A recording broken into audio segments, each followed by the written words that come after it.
네, 지금부터는 투자해놓은 시간으로 이어가 보겠습니다. 정치적 불확실성이 장기화 국면에 접어들면서 지금도 양대 지수 모두 지금 큰 폭으로 하락하고 있는데요. 코스피 지수 2% 넘게, 지금 코스닥 지수 4% 넘게 빠지면서 오늘 52주 신저가를 경신했습니다. 우리 시장 반등의 실마리는 있는 것인지 오늘 두 분 통해서 저희가 이슈별로 종목별로 투자 전략 세워보도록 할게요. 위즈웨이브 이권희 대표, 퍼스트프라임 리서치의 손여로 팀장 두 분과 함께합니다. 어서 오세요. 네, 오늘 많은 분이 참 힘들어하셔서 두 분의 인사이트가 정말 필요합니다. 먼저 환율 이야기부터 해보도록 할게요. 많은 분이 지금 오전부터 원달러 환율, 외국인의 외환 시장에 좀 주목을 해야 된다 이런 이야기가 많이 들렸습니다. 2년 1개월 만에 오늘 원달러 환율이 최고치를 기록했는데요. 2022년 10월 연준의 고강도 긴축 정책에 글로벌 통화가 약세 지속됐던 이후로는 처음입니다. 지금 1,435원대로 움직이면서 원달러 환율이 좀 진정하지 못하는 모습이에요. 이건희 대표님, 이 시점에서 원달러 환율 상방 어디까지 열어놔야 될까요? 지금 추가 상승도 가능할까요?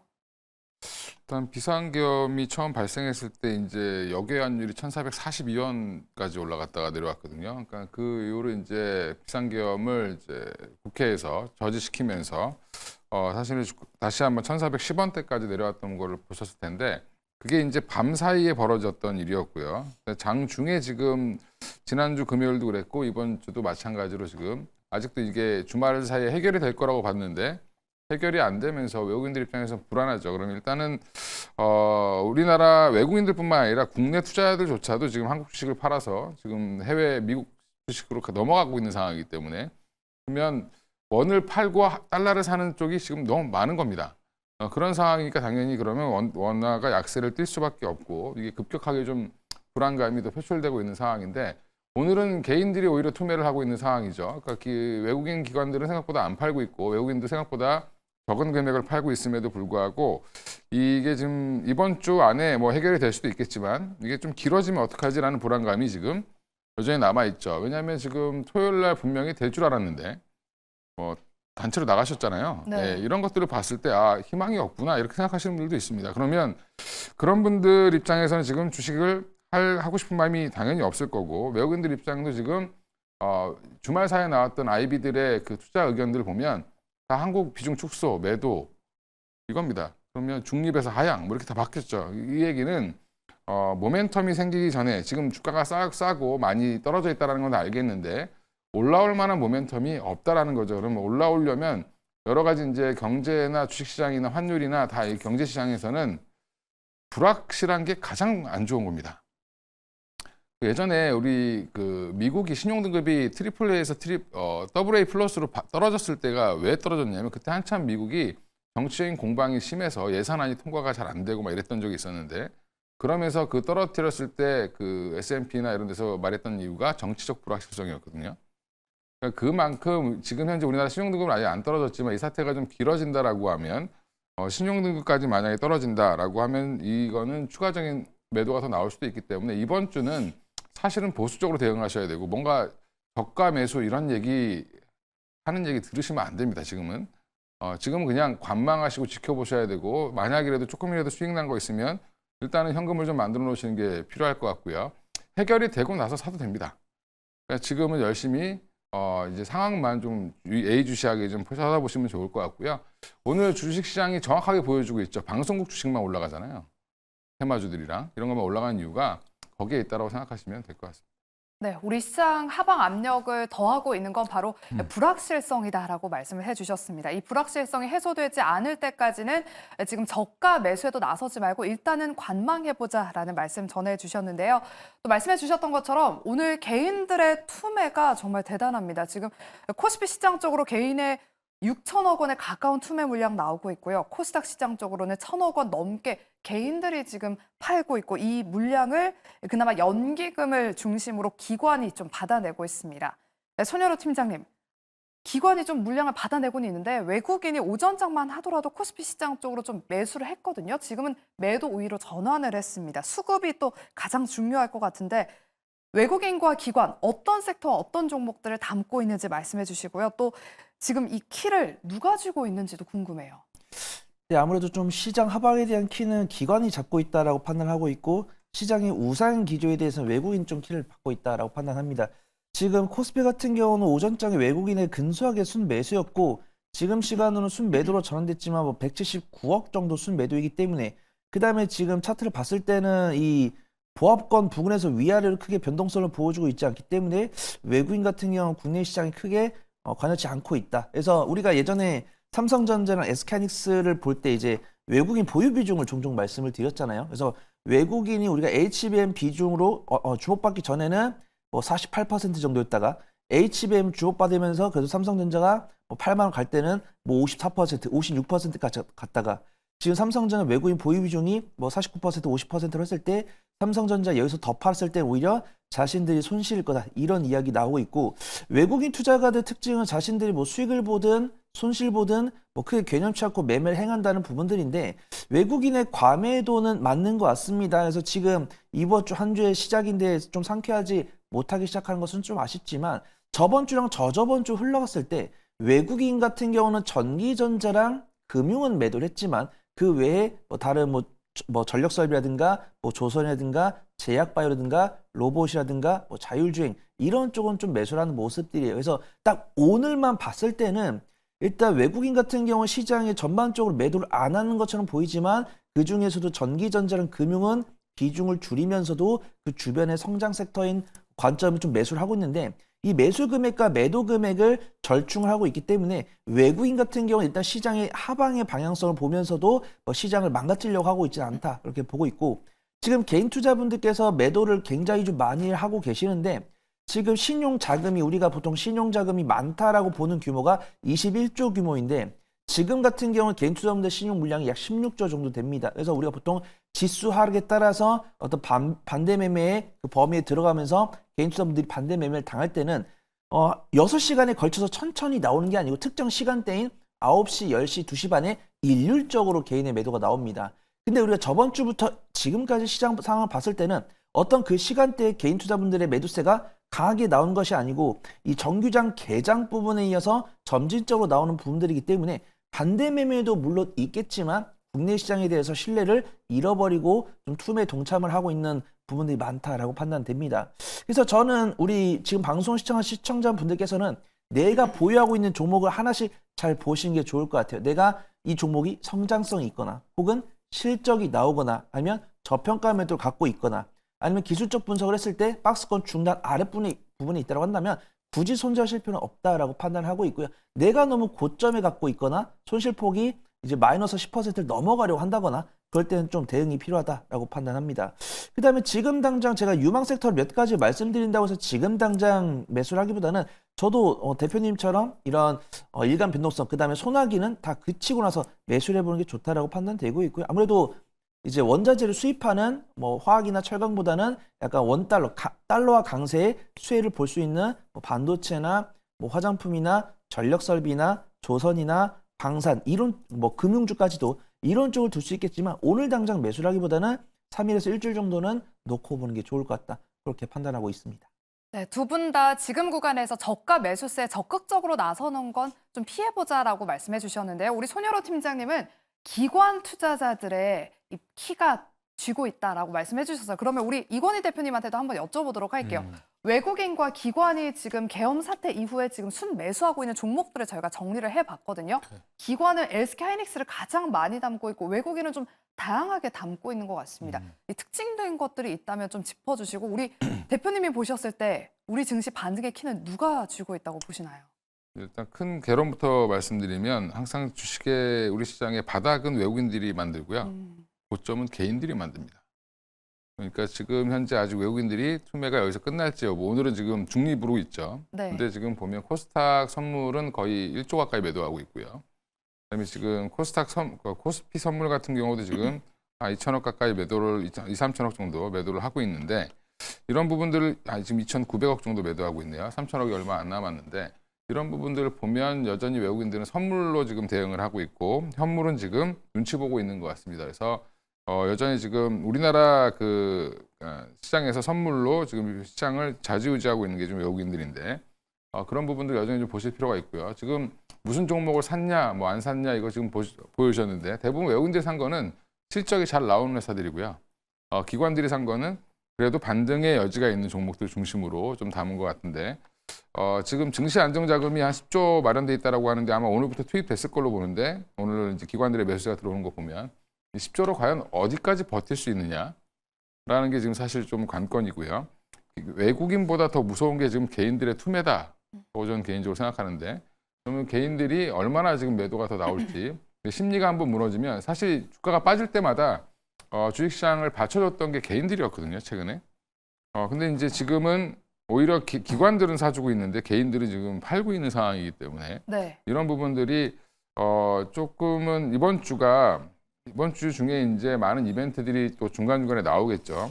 뉴스 시청률이 지금 뉴스를 보는 게 드라마보다 더 재밌다 이렇게 얘기하시는 분들도 있으니까 그러면 이제 이런 여러 가지 상황들이 나올 때마다 출렁일 가능성이 높고요. 그러면 이 투자자 입장에서는 지금 팔고 그냥 뭐 다음 주에 보지 뭐 이게 사실은 정답입니다. 굳이 내가 이 끌어안고 같이 떨어지면서 이거를 봐야 되냐라고 생각하시는 분들이 아마 오늘 대거 매도에 참여하신 것 같은데 이런 부분들을 보면 여전히 지금 뭐 누가 뭐 기회를 잡아야 되겠지만 기회는 오늘은 아닌 것 같고요. 적어도 금요일이나 뭐 다음 주 월요일 정도는 돼야 되지 않을까 생각하고 있습니다. 네, 오늘은 이렇게 개인들의 투매 물량에 지수 하방 압력을 더하고 있는데요. 일단은 적극적인 그런 스탠스를 취하기보다는 이번 주 말까지는 조금 더 관망해보자, 지켜보자라는 말씀 주셨습니다. 네, 그럼 다음 순서로는 지금부터 저희가 많은 분이 보유하고 계실 만한 그런 섹터들, 새로운 이슈가 있었다면 이슈도 짚어보도록 하겠고요. 종목별로 투자 전략 짚어보도록 할게요. 네, 코스피 지수가 만약에 반등을 시작한다면 당연히 반도체 대장주, 투탑 종목들이 가장 먼저 반등을 시작하지 않을까 싶습니다. 오늘 오전장만 하더라도 삼성전자 그래도 한 1% 가까이 올라줬으나 현재는 하락 전환한 상태이고요. SK하이닉스는 그래도 강보합권을 지켜주고 있습니다만 오전장보다는 상승폭이 다소 줄어들었습니다. 손여로 팀장님, 오전에 노무라 증권에서 SK하이닉스와 삼성전자에 대해서 목표 주가를 하향 조정했더라고요. 근데 그 내용에는 좀 차이가 있던데 그 차이 좀 한번 짚어주시고요. 그리고 반도체 대장 종목들 어떤 종목을 조금 더 관심 있게 지켜봐야 될까요? 네, 저는 삼성전자를 SK하이닉스 중에서는 SK하이닉스 쪽을 보는 게 맞다라고 판단합니다. 그래서 우리가 보통 삼성전자랑 SK하이닉스 중에 뭘 고를래 한다고 하면 SK하이닉스를 고르신 분 많이 계실 거예요. 그러면은 중국이랑 일본이랑 비트코인이랑 미국이랑 한국 중에서 어디를 할래? 그러면 한국이 우선순위가 낮을 겁니다. 그래서 지금 노무라 증권에서 리포트가 나왔는데 삼성전자 같은 경우는 굉장히 그 미국과 중국이 싸웠을 때 타격이 클 것으로 예상이 되고 있죠. HBM3랑 HBM4는 엔비디아를 통과도 못했고 HBM2랑 HBM3 같은 경우는 미국의 이제 엔비디아 측에 수출하고 있지만 저가형 모델이라서 매출이 크게 잡히지 않습니다. 그 다음에 나머지 분량 같은 경우는 중국에 수출하고 있는데 미국에서 중국을 견제를 하면서 수출하지 말라라고 했고 그와 관련된 장비나 부품까지도 연관이 되어 있는 종목들은 타격을 가하겠다 이런 이야기를 하면서 삼성전자 같은 경우는 저 역시도 상당히 좀 매력적으로 보이지 않는 상황입니다. 근데 아무래도 삼성전자가 그래도 PBR이 1배가 안 되고 국내를 대표하는 종목들이고 패시브 자금 같은 경우 사실 이 기업의 성장성보다는 이 기업의 위치나 뭐 시가총액 규모 이런 것들 좀 기계적으로 매수하는 경향이 있기 때문에 기관 같은 경우는 삼성전자를 좀 기계적으로 사고 있다라고 보고 있고요.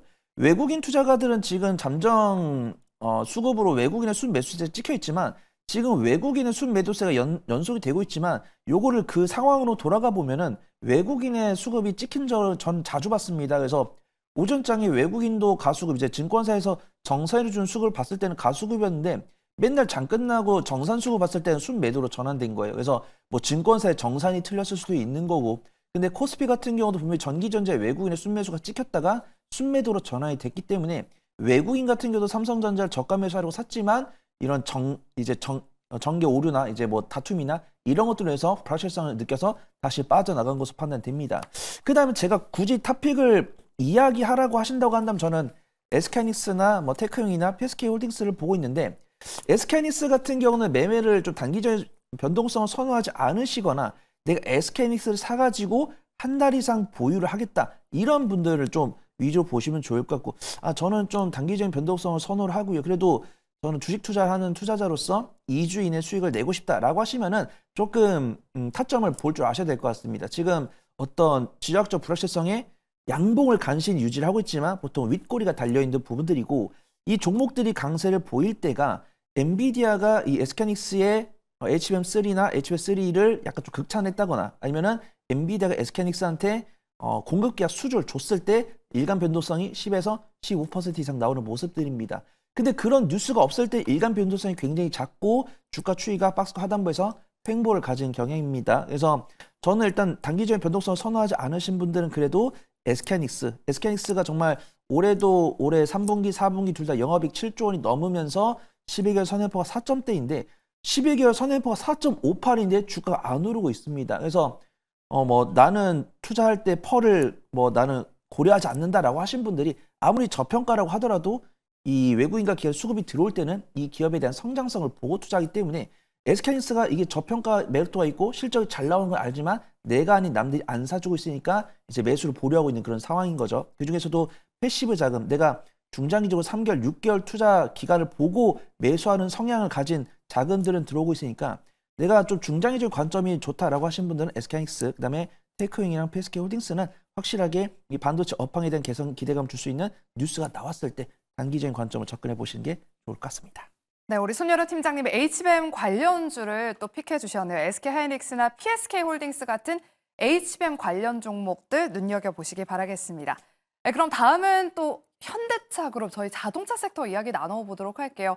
오늘 시장 분위기만 이렇지 않았더라도 오늘 현대차와 기아의 주가가 이렇지는 않았을 것 같습니다. 미국의 11월 판매량이 역대 최고치를 달성했다라는 호재성 뉴스를 전했는데요. 지금 꾸준하게 신차, 전기차 모델이 성장세를 지속하고 있다고 합니다. 미국 판매량이 무려 국내 판매량보다 3배에서 많게는 10배에 달할 정도로 인기가 정말 좋다고 하는데요. 이건희 대표님, 자동차 섹터는 대표적으로 고환율 수혜주잖아요. 그럼에도 불구하고 이렇게 높은 환율에 오늘 이렇게 시장에서 크게 주목받지 못하는 이유가 뭔지 궁금하고요. 또 고환율로 반사익을 기대해 볼 수 있을 만한 그런 섹터로 우리가 옮겨가야 되나 갈아타야 되나 이런 생각도 듭니다. 어떻게 보실까요? 고환율 수혜주를 보는 것 자체가 의미가 없고요. 지금 환율이 그러니까 환율이 떨어지고 있는 부분이 서서히 떨어지거나 이제 전반적인 이제 기조에 의해서 움직이는 게 아니라 전국이 불안해서 떨어지는 거거든요. 그러니까 한마디로 나라의 가치가 지금 떨어지고 있는 건데 그거에 수혜주를 찾는다? 이건 사실 좀 어불성설인 것 같고 현대차 지금 미국에 잘 팔린다 이게 오히려 저는 악재로 볼 수도 있습니다. 왜냐하면 현대차가 잘 팔렸다라는 부분은 트럼프의 공격 대상이 될 가능성이 높다라고 보시는 게 맞고요.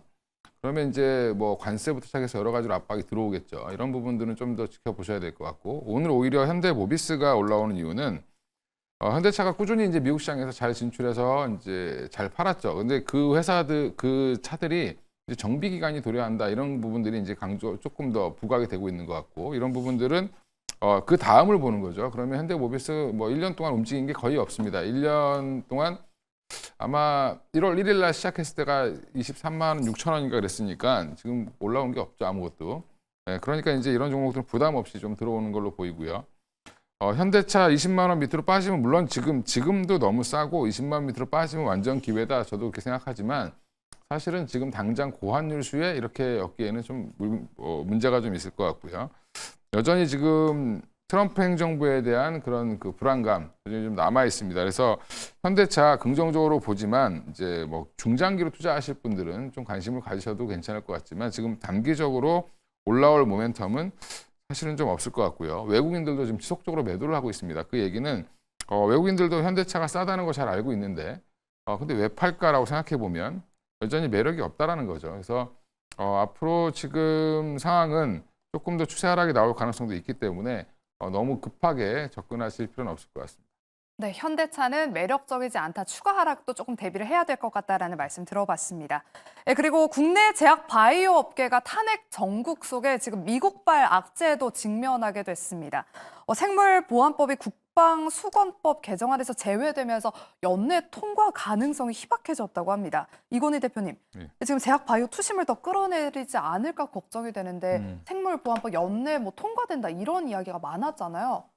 이걸 어떻게 해야 될까요? 이제 우리의 기대였고 하원에서 통과시킨 지 꽤 됐는데 상원에서 통과를 계속 안 시키고 있었죠. 그래서 저는 되게 속으로 왜 이렇게 안 시키지? 가만히 생각해 보면 결국엔 지금 상원에서 이걸 굳이 통과시킬 이유가 없는 거고, 그다음에 어차피 지금 바뀌죠. 교체 시기이기 때문에 그러면 이 부담을 그 다음으로 넘긴다라고 보시면 될 것 같고요. 어차피 공화당이 집권을 했고 공화당 지금 상원이 이제 의원수가 많기 때문에 다음 정부한테, 다음 의회한테 이거를 좀 넘기는 걸로 보시면 되고요. 이 카드를 가지고 중국과 어떻게 보면 딜을 할 가능성도 있습니다. 그래서 무조건 통과된다 이렇게 생각하시면 안 된다. 미국 사람들이 항상 우리의 뒤통수를 친다는 거를 항상 조심하셔야 되고, 이걸 가지고 또 중국과 협상할 수도 있습니다. 그러니까 이거는 하나의 또 카드이기 때문에 트럼프 입장에서는 또 한번 써먹을 가능성도 있다라고 저는 개인적으로 보고 있습니다. 네, 그러면 저희가 마지막으로 또 개별 이슈와 개별 섹터에 대한 진단 들어보도록 할게요. 많은 분이 지금 여야 갈등이 고조화되면서 걱정하셨을 금투세 폐지. 내일 본회의에서 금투세가 예정대로 통과될 것이다라는 그런 소식이 오전에 전해졌습니다. 손유로 팀장님, 그래도 어느 정도 안정화되지 않을까라는 기대감이 있는데요. 금투세 폐지는 그럼 예정대로 진행되는 것이고 상법 개정안은 아직까지 불투명하다라고 하더라고요. 어떻게 보실까요? 현재 그 야당 측에서 굉장히 좀 긍정적으로 보고 있다라고 판단하고 있고요. 근데 저는 어떤 정치적인 중립이지만 이 안건을 누가 갖고 있었냐라고 봤을 때 원래는 여당 측에서 제안을 한 이제 금투세 폐지를 야당 쪽에서 거절했었고, 근데 이제 여론이나 뭐 주가 지수나 이런 것들을 하다 보니까 이제 야당 측에서는 긍정적으로 검토를 해보겠다라고 했고 폐지하겠다라고 이야기를 했고 12월 10일에 어떤 금투세 폐지를 확정하려고 했는데, 이건 그냥 제 개인적인 생각인데 이 정치라는 것은 결국 하나를 주고 하나를 돌려받는데 내가 극도로 유리한 상황이 왔을 때는 뭐 이 정도는 뭐 포기해 줄 수도 있다 이런 생각이 드는 겁니다. 그래서 이제 뭐 약간 뉴스를 너무 정치 뉴스를 많이 검색을 해보시면은 이제 제가 뭐 직접적으로 언급을 드릴 수는 없겠지만 야당에서 이 금투세 폐지를 철저하게 반대를 했던 분들이 이렇게 스탠스를 바꾼 이유는 뭔가 좀 이유가 있다라고 판단하고 있고, 그런 부분에서 그러면 금투세 폐지가 우리 예상대로 됐으면 그동안 시장을 억눌렀던 이유를 금투세 폐지다, 금투세를 이제 도입을 한다, 이 뉴스 때문에 시장을 하방 압력이라고 생각했다, 이렇게 생각하신 분들은 시장이 반등을 해야 정상인데 시장의 반등이 나오지 않는다라는 것은 그래도 약간 좀 음모론적인 생각에 동일하신 분이 많다라고 계시고요. 사실 정말로 말 맞다는 금투세를 진행을 한다고 했을 때 득을 보는 이제 투자자가 있고 실을 보는 투자자가 있는데, 실을 보는 투자자도 어떤 정말 우리가 근처에서 볼 수 없는 투자자이기 때문에 관계가 없다라고 볼 수 있지만, 이게 금투세 폐지를 하냐 마냐 했을 때는 시장이 어떤 변동성이 있었어요. 근데 결과적으로 그런 통과 절차가 다가왔을 때는 시장이 변동성이 없다라고 하는 것은 아무래도 이 확정적인 폐지를 봤을 때 투자분들께서는 약간 긍정적인 눈치보다는 좀 의심의 눈치로 보는 게 맞다고 판단되고 있고요. 이런 것들 시간이 경과됨에 따라서 투자자들의 투심 변동이 있는 모습들을 포착을 하는 것이 중요해 보인다, 그렇게 판단하고 있습니다. 네, 내일의 금투세 폐지가 우리 시장 좀 숨통을 좀 트여주길 기대해 보겠습니다. 이건희 대표님, 짧게 질문 하나 드릴게요. 주요 정부 정책주들, 뭐 대왕고래, 원전, 금융주들 보유하신 분들 지금이라도 탈출해야 될까요? 아니면 조금 더 기다려 봐야 될까요? 일단 뭐 대왕고래는 탈출하시는 게 맞고요. 금융주는 외국인들의 매도가 좀 진정될 때까지는 더 빠질 가능성도 있습니다. 원전도 마찬가지로 지금 모멘텀이 좀 사라진 상태죠. 근데 저는 원전과 금융주는 그래도 살아날 가능성이 높다라고 보고 있는데 대왕고래는 좀 힘들 것 같고, 그러면 이제 원전 같은 경우는 SMR 수혜주, 저는 이제 개인적으로는 부산에너빌리티 하나밖에 안 보고 있는데 그게 이제 DL ENC 정도 보고 있고요. 그 외에 이제 나머지 이제 금융주 같은 경우는 좀 많이 올랐기 때문에 조정이 좀 나오면 다시 한번 반등 나올 걸로 보고 있습니다. 네, 원전주와 또 금융주들은 추가 상승을, 반등을 한번 기대해보자라고 말씀해 주셨고요. 대왕고래 프로젝트 관련주 보유하신 분들은 조금 비중을 줄이시거나 매도를 하는 전략도 유효해 보인다라는 말씀까지 들어봤습니다. 이렇게 오늘 두 분 통해서 저희가 참 시장의 많은 이슈들과 또 종목들 투자 전략 세워봤는데요. 어려운 시장이지만 여러분들 매일경제TV와 함께 하시면서 투자 전략 잘 세워가시길 바라겠고요. 이 또한 지나갈 수 있을 것 같습니다. 그럼 저희는 내일 이 시간에 돌아오도록 할게요. 고맙습니다.